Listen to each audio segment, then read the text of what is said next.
आज 23वें दिन हमारी माँ नर्मदा की परिक्रमा की शुरुआत काफ़ी अच्छी हो रही है।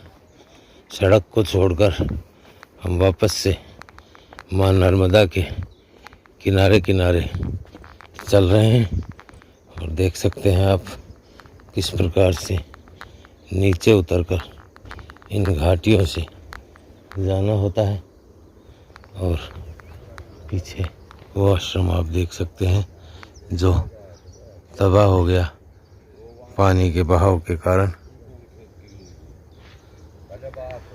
और अब हम इन माँ नर्मदा के किनारे किनारे इस आश्रम को छोड़कर 10 मिनट के लिए हम यहाँ रुके और अब आगे की हमारी यात्रा आगे बढ़ाते हैं। आपको दिखाते हैं सुंदर किनारे माँ नर्मदा के सुंदर प्राकृतिक संपदा सौंदर्य पहाड़ों का पीछे छोड़कर जिसे हम आए हैं। ये घास के किनारे माँ नर्मदा के हम आगे बढ़ेंगे। सामने आप देख सकते हैं दूर तक किनारों पर जगह जगह यात्रीगण माँ नर्मदा के किनारे स्नान ध्यान अपना वस्त्र इत्यादि धोने का कार्य करते हुए दिख रहे हैं। और ये आप देख सकते हैं सुंदर घास के किनारे। लेकिन जब माई बारिश का समय होता है तो जल स्तर ऊंचा हो जाता है। अब पीछे बांधों के बन जाने के कारण और इस प्रकार की व्यवस्था हो जाने के कारण पानी का वाटर मैनेजमेंट किया जा रहा है। लेकिन माई का जो वेग है वो कितना रोक पाते हैं इनसे। यहाँ से मात्र 10-12 किलोमीटर की दूरी पर सरदार सरोवर बांध है हमारे पीछे। हम सरदार सरोवर बांध और स्टैचू ऑफ यूनिटी को छोड़कर आगे की ओर बढ़ चुके हैं और माँ नर्मदा जैसा कि आप देख रहे हैं इसके किनारे किनारे आगे बढ़ रहे हैं। अद्भुत अनुभव इस यात्रा के करते समय एक मनुष्य को होते हैं जिनका वर्णन शब्दों में नहीं किया जा सकता। दूर से देखने पर 3600 किलोमीटर या कहें अगर वास्तविक स्थितियों को देखें डैम बनने के बाद तो ये यात्रा 4000 किलोमीटर से ऊपर पहुंच चुकी है पैदल यात्रियों के लिए। क्योंकि बांधों के कारण बहुत ज़्यादा प्राचीन रास्ते से हटकर जाना पड़ता है। तो इसलिए अब कहते हैं ये 4000 किलोमीटर है। लेकिन जो भी है दूर से देखने पर 4000 किलोमीटर एक थका देने वाला कार्य लगता है। लेकिन 4-5 महीने तक 4-5 या 6 महीने तक लगातार चलते रहना और इस दूरी को पैदल चलकर पहाड़ों जंगलों कच्चे पक्के ऊंचे नीचे रास्तों से एक थका देने वाला कार्य प्रतीत होता है। लेकिन जब हम यात्रा मार्ग पर चलते हैं और चलना शुरू करते हैं तब हमें पता लगता है कि कितना आनंद, क्या अनुभूति, क्या दर्शन इस यात्रा पे हमें होते हैं।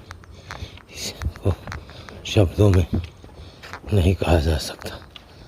अद्भुत अलौकिक ये माँ नर्मदा की पदयात्रा परिक्रमा प्रदक्षिणा जो भी कहें वो बहुत होती है।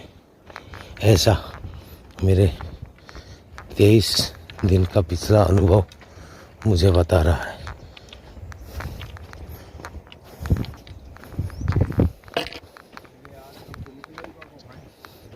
माँ नर्मदा के किनारे अन्य परिक्रमावासी अपना ध्यान करते हुए आप देख सकते हैं। आगे कुछ माताएं जो परिक्रमा कर रही हैं वो अपने वस्त्र आदि धो रही हैं। माँ नर्मदा की कृपा से सब आनंद से अपनी यात्रा को आगे बढ़ा रहे हैं।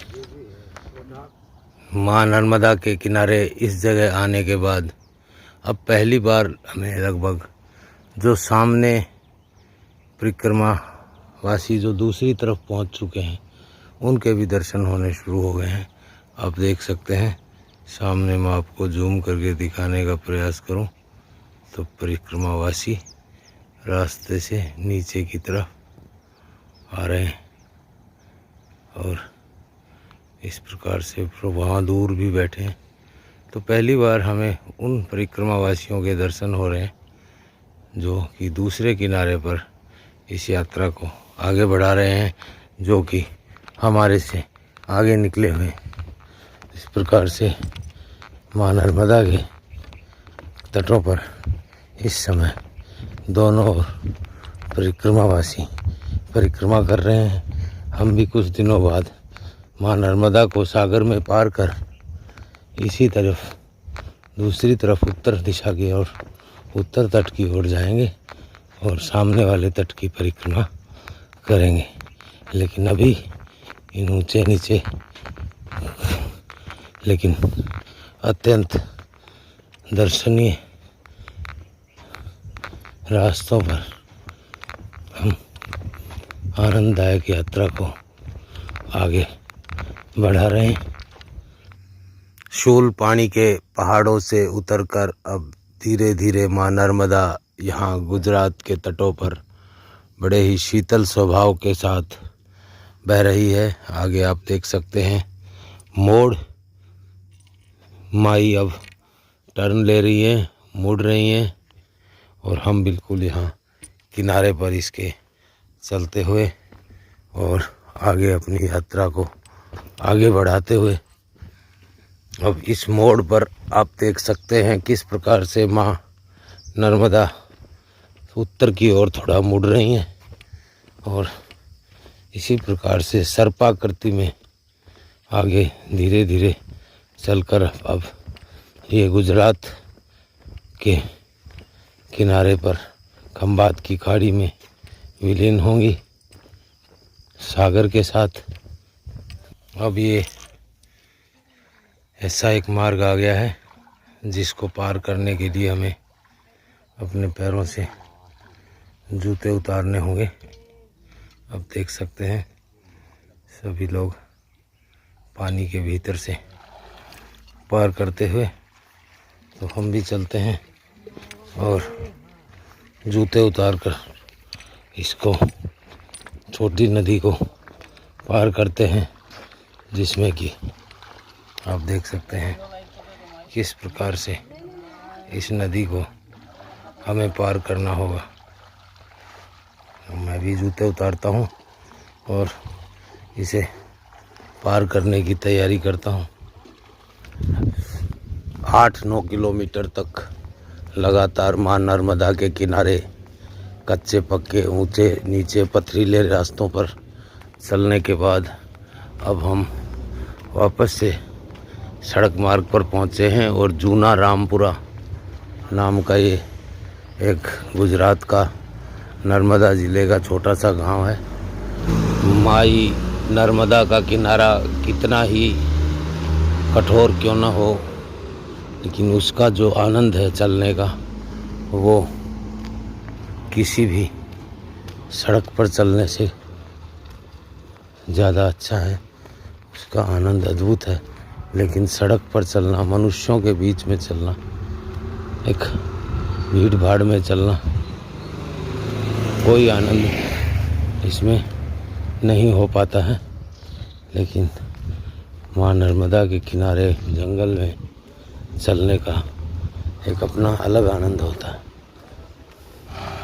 ये रास्ते में एक मंदिर, बरगद का पेड़ और यहाँ पे हैं धनेश्वर महादेव। देखते हैं क्या कुछ है यहाँ पे। भगवान शिव और कुबेर की तपोभूमि श्री धनेश्वर महादेव, नर्मदा अन्न क्षेत्र, जय श्री राम गौशाला, श्री जानकी दास बापू।